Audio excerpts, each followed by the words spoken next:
Why was Shinzo Abe's assassination not seen as a more significant event? Killing of a leader, former leader. By the time he was assassinated, he was already retired. It did shake the world. Just not the USA. There were massive investigations into the unification church in Japan and South Korea. Removal of Japanese cabinet ministers. Celebrations across China and South Korea at their foes' demise. A ramp-up of police activity in the region. And arrests of inspired political assassins in Singapore and Taiwan.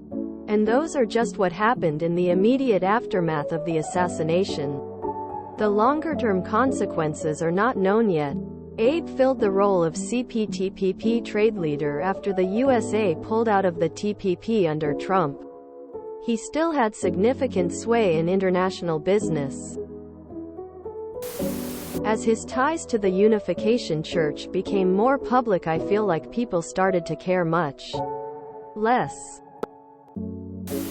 Given the spelling of your username and some of things you say in your post. I'm guessing you're Canadian. I'm also Canadian, so in the same media landscape.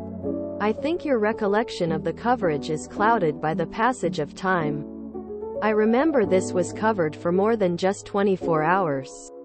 It was big news when it happened, and there was a lot of sympathy in the media initially for Abe.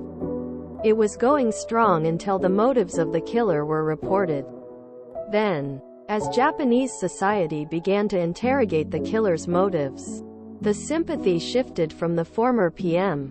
This is because Japanese society's views of Abe began to shift as his ties to powerful cults and the way the Japanese government has turned a blind eye to them began to be aired in public.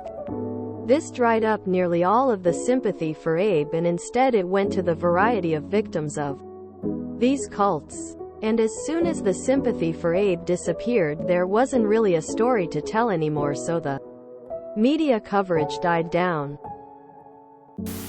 Partly because the reaction from Japan was, maybe that guy had a point about Abe's ties to the Unification Church.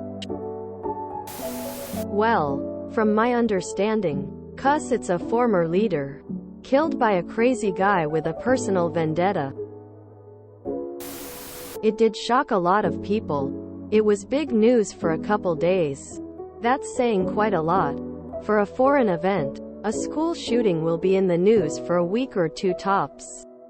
So I'd say it got plenty of coverage compared to other foreign events.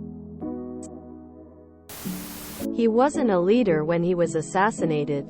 He was a former leader. It's certainly significant that he was assassinated at all. The news coverage definitely lasted more than one day if you actually were paying attention. But it's far less significant than if he had been the sitting prime minister. Technically, he was just some retired guy. It didn't affect how the government functioned. Besides him being the former leader rather than the current one, the assassination was also personal rather than political. I would argue that the fact his death made American news was proof it was a big deal. I'd imagine if you followed Japanese, East Asian news you would have seen more coverage. He was an ex-leader.